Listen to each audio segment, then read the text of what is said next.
अथ श्री गजेन्द्रमोक्ष स्तोत्रम्। श्रीशुक उवाच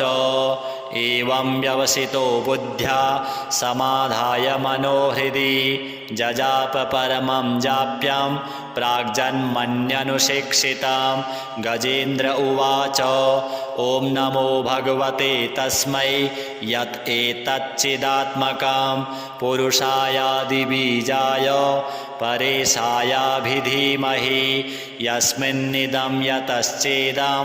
येनेदं य इदं स्वयं योऽस्मात् परस्माच्च परस्तं प्रपद्ये स्वयंभुवां यस्वात्मनीदं निजमाययार्पितं क्वचिद्विभातं क्वचित्तिरोहितम् अविद्ददृक्साक्षुभयं तदीक्षते स आत्ममूलोऽवतु मां परात्परः। कालेन पञ्चत्वमितेषु कृत्स्नसु लोकेषु पालेषु च सर्वहेतुषु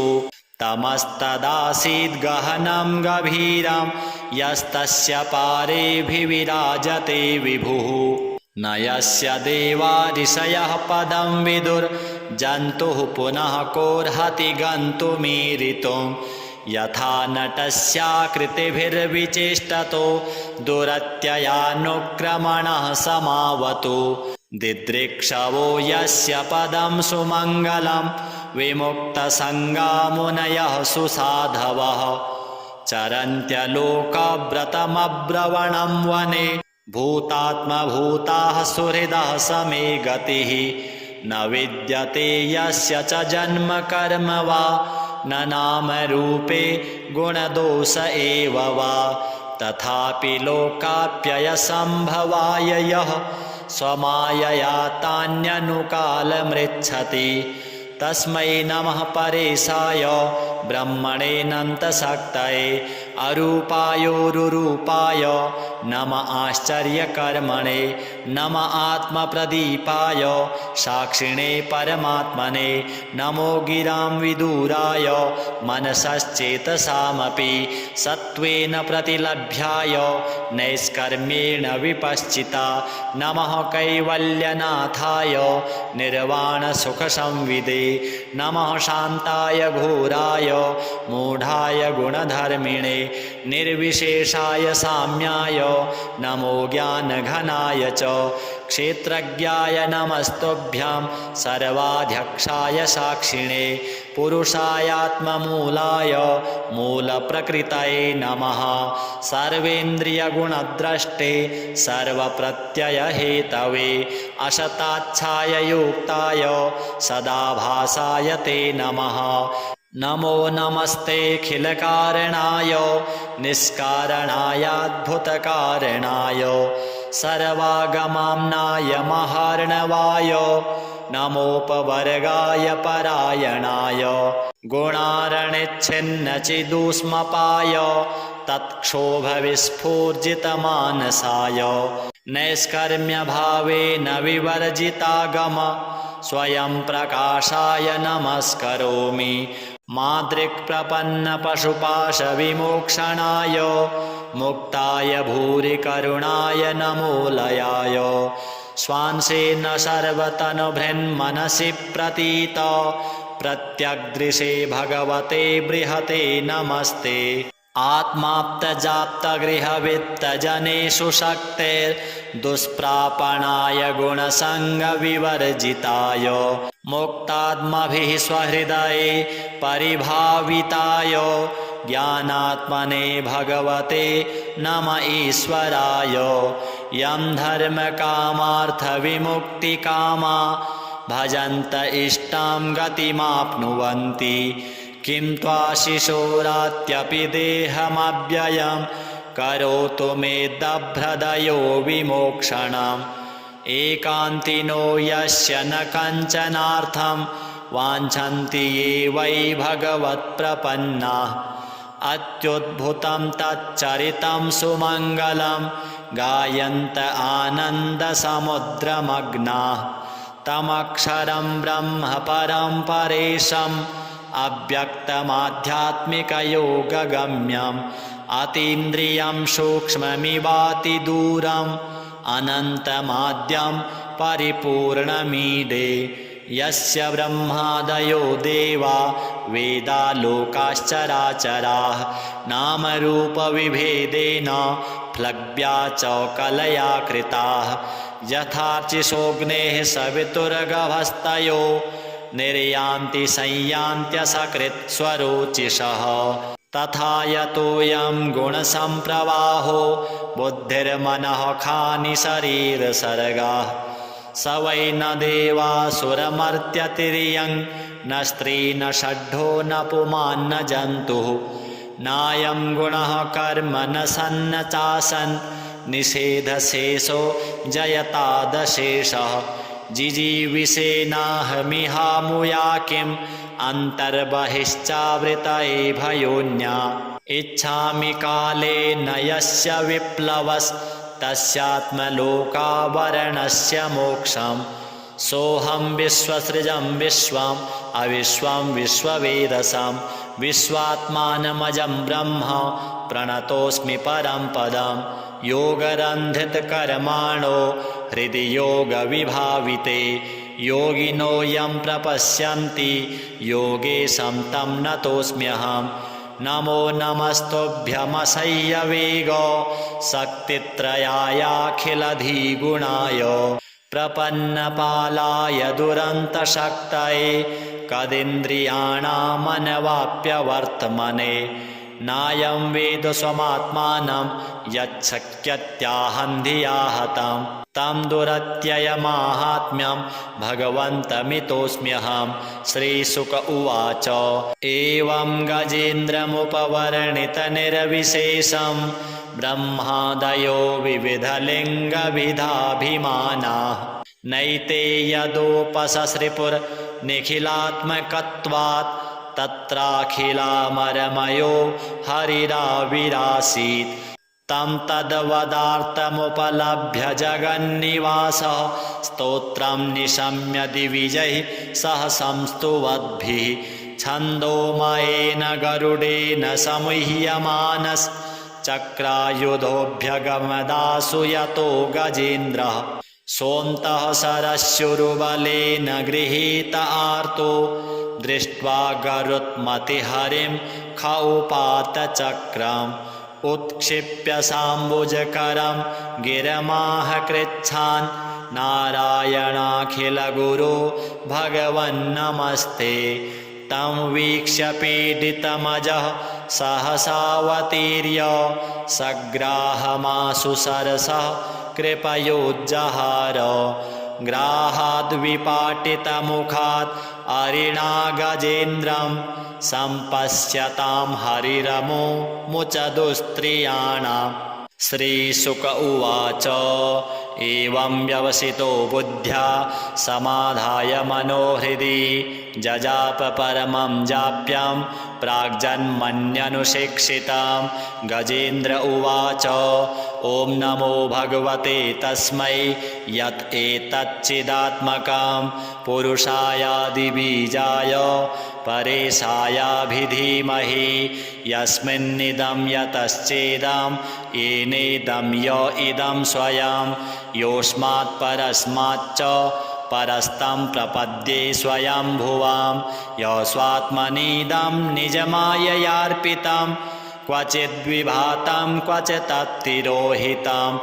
अविद्ददृक्षाक्षुभयं तदीक्षते स आत्ममूलोऽवतु मां परात्परः कालेन पञ्चत्वमितेषु कृत्स्नसु लोकेषु पालेषु च सर्वहेतुषु तमस्तदासीद् गहनं गभीरं यस्तस्य पारेऽभिविराजते विभुः न यस्य देवा ऋषयः पदं विदुर्जन्तुः पुनः कोऽर्हति गन्तुमीरितुं यथा नटस्याकृतिभिर्विचेष्टतो दुरत्ययानुक्रमणः समावतु दिदृक्षवो यस्य पदं सुमङ्गलं विमुक्तसङ्गामुनयः सुसाधवः चरन्त्यलोकव्रतमब्रवणं वने भूतात्मभूताः सुहृदः समे गतिः न विद्यते यस्य च जन्म कर्म वा न नामरूपे गुणदोष एव वा तथापि लोकाप्ययसम्भवाय यः स्वमायया तान्यनुकालमृच्छति तस्मै नमः परेशाय ब्रह्मणेऽनन्तशक्तये अरूपायोरुरूपाय नम आश्चर्यकर्मणे नम आत्मप्रदीपाय साक्षिणे परमात्मने नमो गिरां विदुराय मनसश्चेतसामपि सत्त्वेन प्रतिलभ्याय नैष्कर्म्येण विपश्चिता नमः कैवल्यनाथाय निर्वाणसुखसंविदे नमः शान्ताय घोराय मूढाय गुणधर्मिणे निर्विशेषाय साम्याय नमो ज्ञानघनाय च क्षेत्रज्ञाय नमस्तुभ्यं सर्वाध्यक्षाय साक्षिणे पुरुषायात्ममूलाय मूलप्रकृतये नमः सर्वेन्द्रियगुणद्रष्टे सर्वप्रत्ययहेतवे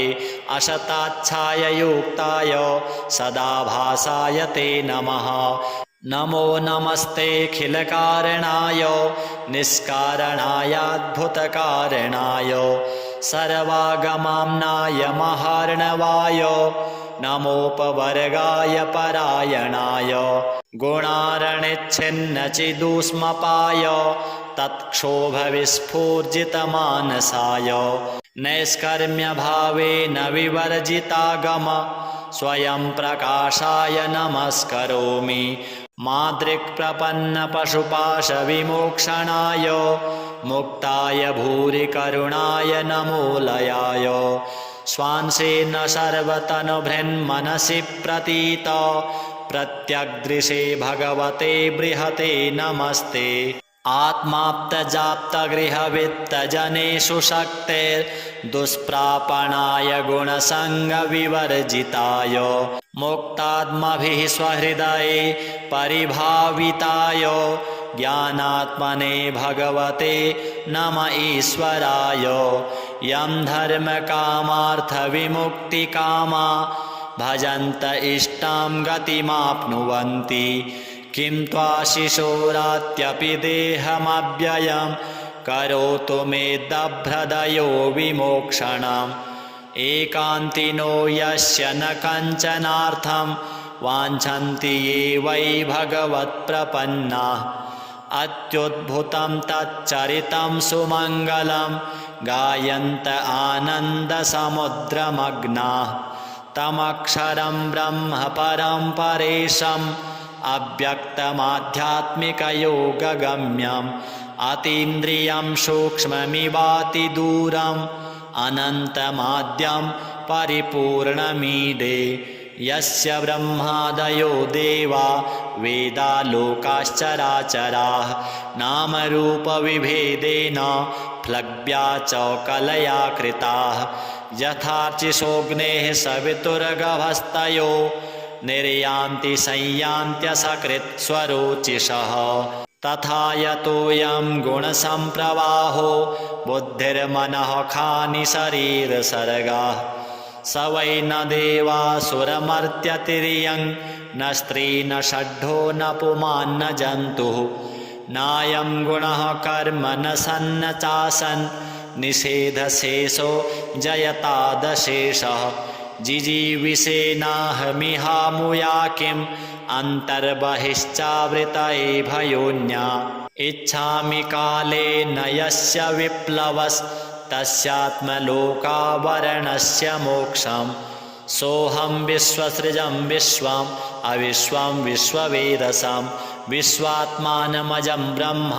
प्रणतोऽस्मि परं पदम् योगरन्धितकर्माणो हृदि योगविभाविते योगिनो यं प्रपश्यन्ति योगेशं तं नतोऽस्म्यहम् नमो नमस्तुभ्यमसह्यवेग शक्तित्रयायाखिलधिगुणाय प्रपन्नपालाय दुरन्तशक्तये कदिन्द्रियाणामनवाप्यवर्तमने नायं वेद स्वमात्मानं यच्छक्यत्याहं धिया हतम् तं दुरत्ययमाहात्म्यं भगवन्तमितोऽस्म्यहं। श्रीशुक उवाच एवं गजेन्द्रमुपवर्णितनिर्विशेषं ब्रह्मादयो विविधलिङ्गविधाभिमानाः नैते यदोपससृपुर्निखिलात्मकत्वात् तत्राखिलामरमयो हरिराविरासीत्। तं तद्वदार्थमुपलभ्य जगन्निवासः स्तोत्रं निशम्य दिविजैः सह संस्तुवद्भिः छन्दोमयेन गरुडेन समुह्यमानश्चक्रायुधोऽभ्यगमदासु यतो गजेन्द्रः सोऽन्तः सरस्युरुबलेन गृहीत आर्तो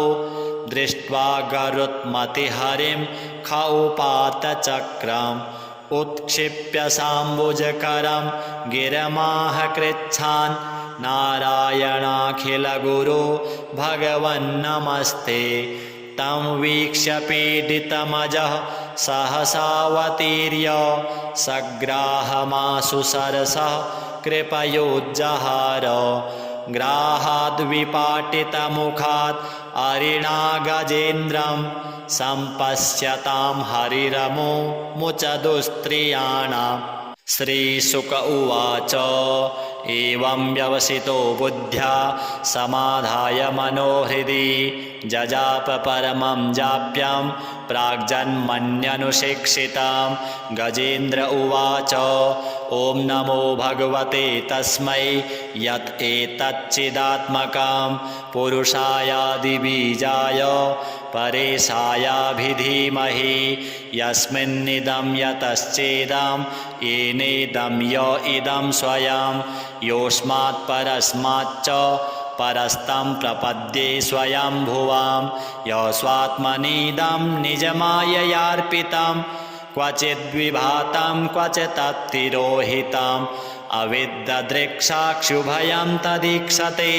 स आत्ममूलोऽवतु मां परात्परः। कालेन पञ्चत्वमितेषु कृत्स्नसु लोकेषु पालेषु च सर्वहेतुषु तमस्तदासीद् गहनं गभीरं यस्तस्य पारेऽभिविराजते विभुः।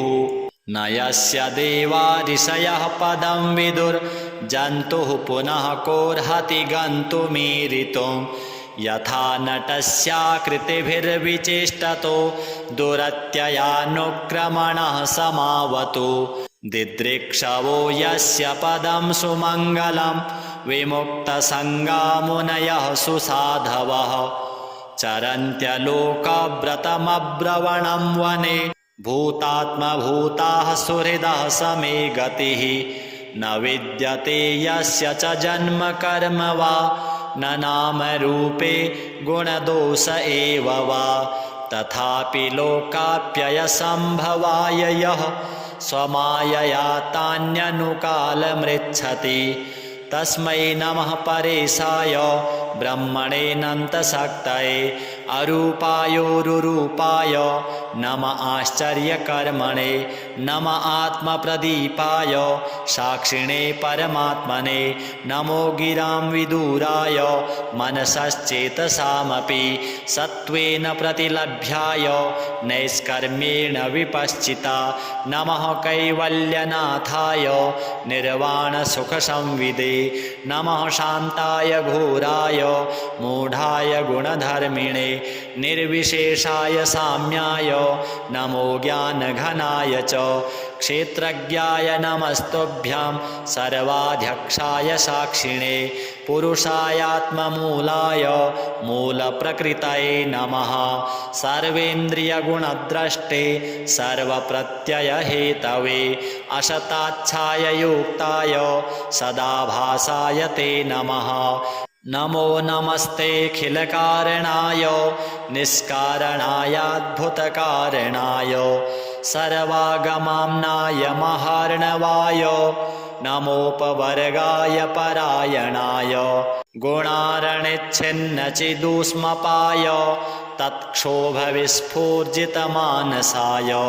नैष्कर्म्यभावेन विवर्जितागम स्वयं प्रकाशाय नमस्करोमि मादृक्प्रपन्नपशुपाशविमोक्षणाय मुक्ताय भूरि करुणाय नमोलयाय स्वांसेन सर्वतनुभृन्मनसि प्रतीत प्रत्यग्दृशे भगवते बृहते नमस्ते आत्माप्तजाप्तगृहवित्तजनेषु शक्तिर्दुष्प्रापणाय गुणसङ्गविवर्जिताय मुक्तात्मभिः स्वहृदये परिभाविताय ज्ञानात्मने भगवते नम ईश्वराय यं धर्मकामार्थविमुक्तिकामा भजन्त इष्टां गतिमाप्नुवन्ति किं त्वाशिशोरात्यपि देहमव्ययं करोतु मे दभ्रदयो विमोक्षणम् एकान्तिनो यस्य न कञ्चनार्थं वाञ्छन्ति ये वै भगवत्प्रपन्नाः अत्युद्भुतं तच्चरितं सुमङ्गलं गायन्त आनन्दसमुद्रमग्नाः तमक्षरं ब्रह्म परं परेशम् अव्यक्तमाध्यात्मिकयोगगम्यम् अतीन्द्रियं सूक्ष्ममिवातिदूरम् अनन्तमाद्यं परिपूर्णमीडे यस्य ब्रह्मादयो देवा वेदा लोकाश्चराचराः नामरूपविभेदेन प्लव्या च कलया कृताः यथार्चिषोऽग्नेः सवितुर्गभस्तयो निर्यान्ति संयान्त्यसकृत् स्वरोचिषः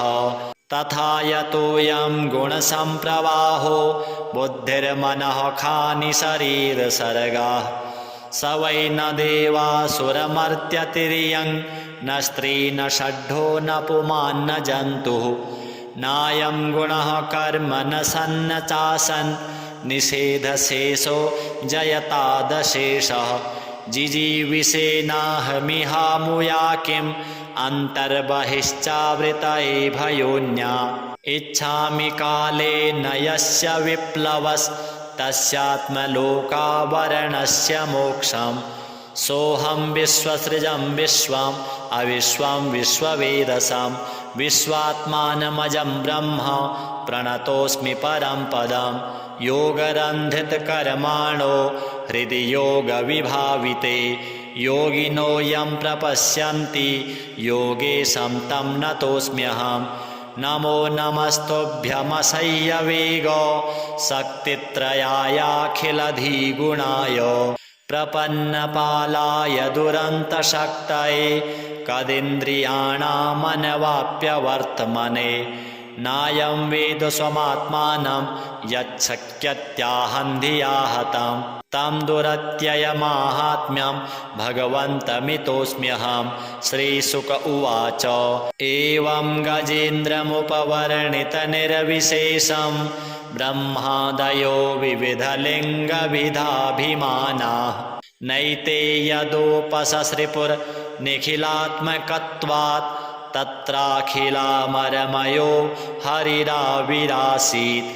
तं तद्वदार्थमुपलभ्य जगन्निवासः स्तोत्रं निशम्य दिविजैः सह संस्तुवद्भिः छन्दोमयेन गरुडेन समुह्यमानश्चक्रायुधोऽभ्यगमदासु यतो गजेन्द्रः सोऽन्तः सरस्युरुबलेन गृहीत आर्तो दृष्ट्वा गरुत्मतिहरिं खौपातचक्रम् उत्क्षिप्य साम्बुजकरं गिरमाह कृच्छान् नारायणाखिलगुरो भगवन्नमस्ते तं वीक्ष्य पीडितमजः सहसावतीर्य सग्राहमाशु सरसः कृपयोज्जहार ग्राहाद्विपाटितमुखात् अरिणा गजेन्द्रं सम्पश्यतां हरिरमो मुचदुस्त्रियाणां श्रीशुक उवाच एवं व्यवसितो बुद्ध्या समाधाय मनोहृदि जजाप परमं जाप्यं प्राग्जन्मन्यनुशिक्षितं गजेन्द्र उवाच ॐ नमो भगवते तस्मै यत् एतच्चिदात्मकं पुरुषायादिबीजाय परेशायाभिधीमहि यस्मिन्निदं यतश्चेदं येनेदं य इदं स्वयं योऽस्मात् परस्माच्च परस्तं प्रपद्ये स्वयंभुवां यस्वात्मनीदं निजमाययार्पितं क्वचिद्विभातं क्वचित्तिरोहितम् अविद्ददृक्साक्षुभयं तदीक्षते स आत्ममूलोऽवतु मां परात्परः कालेन पञ्चत्वमितेषु कृत्स्नसु लोकेषु पालेषु च सर्वहेतुषु तमस्तदासीद् गहनं गभीरं यस्तस्य पारेऽभिविराजते विभुः न यस्य देवा ऋषयः पदं विदुर्जन्तुः पुनः कोऽर्हति गन्तुमीरितुं यथा नटस्याकृतिभिर्विचेष्टतो दुरत्ययानुक्रमणः समावतु दिदृक्षवो यस्य पदं सुमङ्गलं विमुक्तसङ्गा मुनयः सुसाधवः चरन्त्यलोकव्रतमब्रवणं वने भूतात्मभूताः सुहृदः समे गतिः न विद्यते यस्य च जन्म कर्म वा न नामरूपे गुणदोष एव वा तथापि लोकाप्ययसम्भवाय यः स्वमायया तान्यनुकालमृच्छति तस्मै नमः परेशाय ब्रह्मणेऽनन्तशक्तये अरूपायोरुरूपाय नम आश्चर्यकर्मणे नम आत्मप्रदीपाय साक्षिणे परमात्मने नमो गिरां विदुराय मनसश्चेतसामपि सत्त्वेन प्रतिलभ्याय नैष्कर्म्येण विपश्चिता नमः कैवल्यनाथाय निर्वाणसुखसंविदे नमः शान्ताय घोराय मूढाय गुणधर्मिणे निर्विशेषाय साम्याय नमो ज्ञानघनाय च क्षेत्रज्ञाय नमस्तुभ्यं सर्वाध्यक्षाय साक्षिणे पुरुषायात्ममूलाय मूलप्रकृतये नमः सर्वेन्द्रियगुणद्रष्टे सर्वप्रत्ययहेतवे असताच्छाय युक्ताय सदाभासाय ते नमः नमो नमस्तेऽखिलकारणाय निष्कारणायाद्भुतकारणाय सर्वागमाम्नाय महार्णवाय नमोपवर्गाय परायणाय गुणारणिच्छिन्नचिदुष्मपाय तत्क्षोभविस्फूर्जितमानसाय नैष्कर्म्यभावेन विवर्जितागम स्वयं प्रकाशाय नमस्करोमि मादृक्प्रपन्नपशुपाशविमोक्षणाय मुक्ताय भूरिकरुणाय नमोलयाय स्वांसेन सर्वतनुभृन्मनसि प्रतीत प्रत्यग्दृशे भगवते बृहते नमस्ते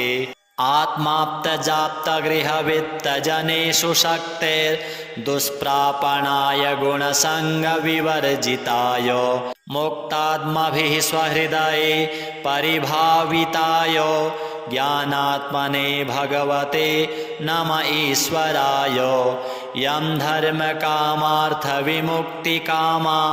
भजन्त इष्टां गतिमाप्नुवन्ति किं त्वाशिशोरात्यपि देहमव्ययं करोतु मे दभ्रदयो विमोक्षणम् एकान्तिनो यस्य न कञ्चनार्थं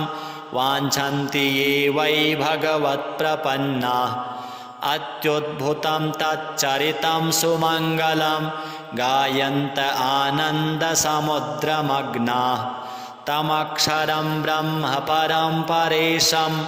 अव्यक्तमाध्यात्मिकयोगगम्यम् अतीन्द्रियं सूक्ष्ममिवातिदूरम् अनन्तमाद्यं परिपूर्णमीडे यस्य ब्रह्मादयो देवा वेदालोकाश्चराचराः नामरूपविभेदेन फ्लग्व्या च कलया कृताः यथार्चिषोऽग्नेः सवितुर्गभस्तयो निर्यान्ति संयान्त्यसकृत् स्वरोचिषः तथा यतोऽयं गुणसम्प्रवाहो बुद्धिर्मनः खानि शरीरसर्गाः स वै न देवासुरमर्त्यतिर्यं न स्त्री न षड्ढो न पुमान् न जन्तुः नायं गुणः कर्म न सन्न चासन् निषेधशेषो जयतादशेषः जिजीविषेनाहमिहामुया किम् अन्तर्बहिश्चावृतये भयोन्या इच्छामि काले न यस्य विप्लवस्तस्यात्मलोकावरणस्य मोक्षम् सोऽहं विश्वसृजं विश्वम् अविश्वं विश्ववेदसं विश्वात्मानमजं ब्रह्म प्रणतोऽस्मि परं पदम् योगरन्धितकर्माणो हृदि योगविभाविते योगिनो यं प्रपश्यन्ति योगेशं तं नतोऽस्म्यहं नमो नमस्तुभ्यमसह्यवेगो शक्तित्रयायाखिलधिगुणाय प्रपन्नपालाय दुरन्तशक्तये कदिन्द्रियाणामनवाप्यवर्त्मने नायं वेद स्वमात्मानं यच्छक्यत्याहं धिया हतं तं दुरत्ययमाहात्म्यं भगवन्तमितोऽस्म्यहं श्रीशुक उवाच एवं गजेन्द्रमुपवर्णितनिर्विशेषं ब्रह्मादयो विविधलिङ्गविधाभिमानाः नैते यदोपससृपुर्निखिलात्मकत्वात् तत्राखिलामरमयो हरिराविरासीत्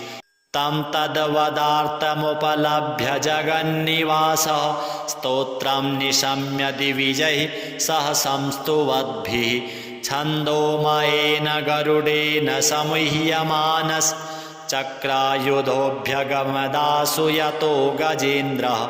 सोऽन्तः सरस्युरुबलेन गृहीत आर्तो दृष्ट्वा गरुत्मतिहरिं खौपातचक्रम् उत्क्षिप्य साम्बुजकरं गिरमाह कृच्छान् नारायणाखिलगुरो भगवन्नमस्ते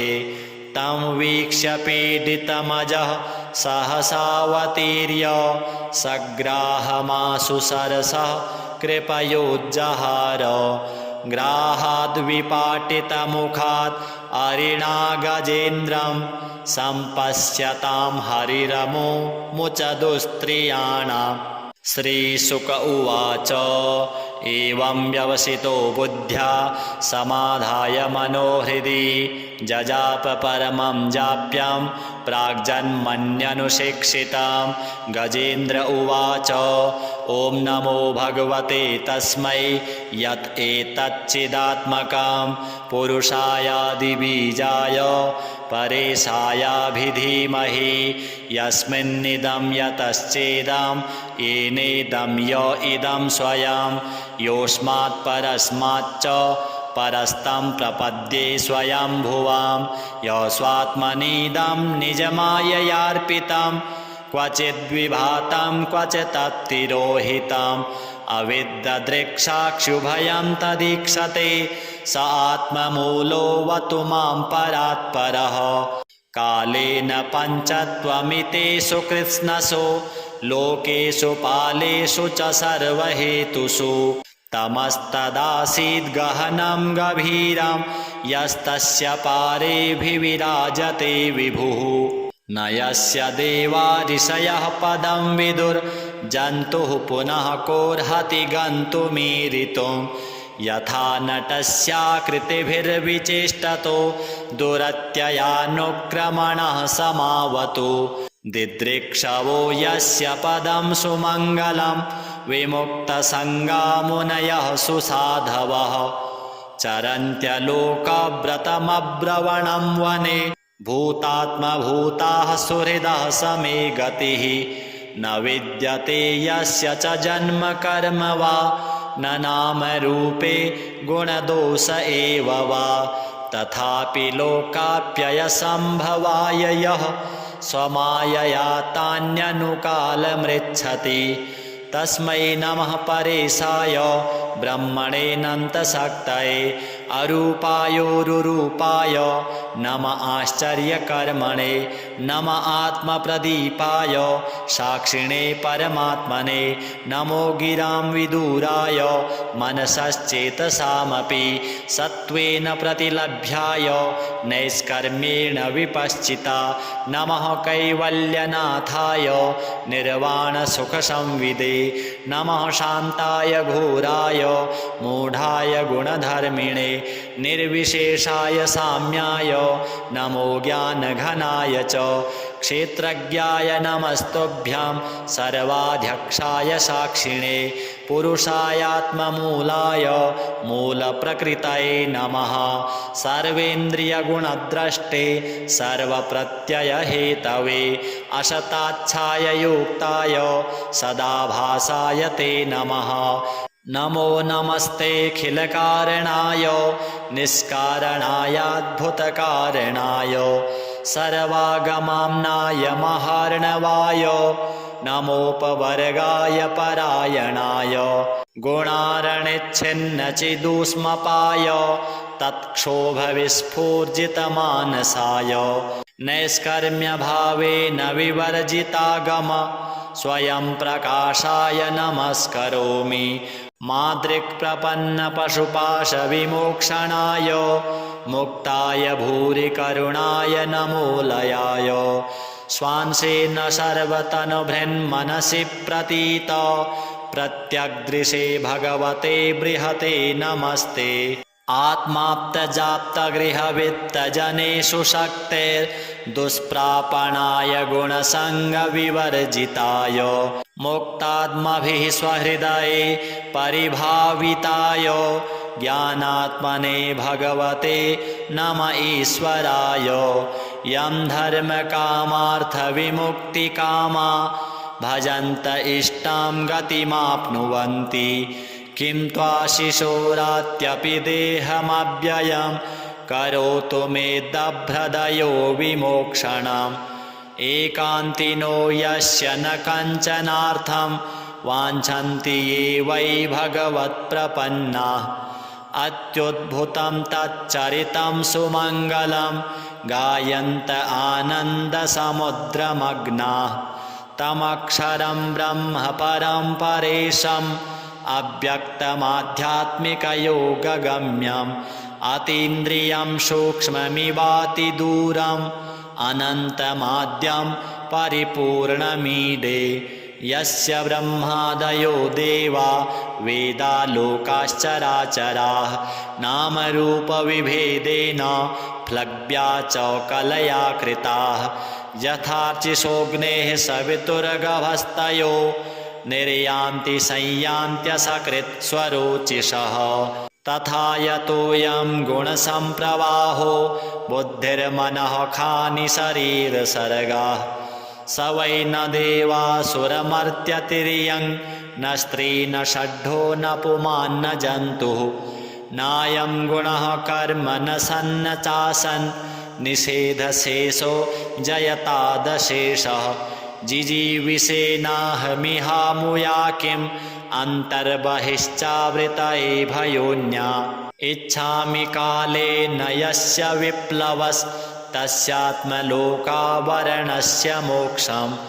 सोऽहं विश्वसृजं विश्वम् अविश्वं विश्ववेदसं विश्वात्मानमजं ब्रह्म प्रणतोऽस्मि परं पदं योगरन्धितकर्माणो हृदि योगविभाविते योगिनो यं प्रपश्यन्ति योगेशं तं नतोऽस्म्यहम् नमो नमस्तुभ्यमसह्यवेग शक्तित्रयायाखिलधिगुणाय प्रपन्नपालाय दुरन्तशक्तये कदिन्द्रियाणामनवाप्यवर्त्मने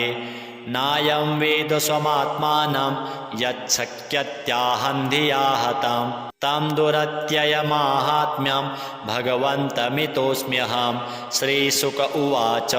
एवं गजेन्द्रमुपवर्णितनिर्विशेषं ब्रह्मादयो विविधलिङ्गविधाभिमानाः नैते यदोपससृपुर्निखिलात्मकत्वात् तत्राखिलामरमयो हरिराविरासीत् तं तद्वदार्थमुपलभ्य जगन्निवासः स्तोत्रं निशम्य दिविजैः सह संस्तुवद्भिः छन्दोमयेन गरुडेन समुह्यमानश्चक्रायुधोऽभ्यगमदासु यतो गजेन्द्रः सोऽन्तः सरस्युरुबलेन गृहीत आर्तो दृष्ट्वा गरुत्मतिहरिं ख उपात चक्रम् उत्क्षिप्य साम्बुजकरं गिरमाह कृच्छान् नारायणाखिलगुरो भगवन्नमस्ते तं वीक्ष्य पीडितमजः सहसावतीर्य सग्राहमाशु सरसः कृपयोज्जहार ग्राहाद्विपाटितमुखात् अरिणा गजेन्द्रं सम्पश्यतां हरिरमो मुचदुस्त्रियाणां। जय जय श्री गजेन्द्र मोक्ष स्तोत्रम संपूर्णम। श्री वासुदेवार्पणमस्तु।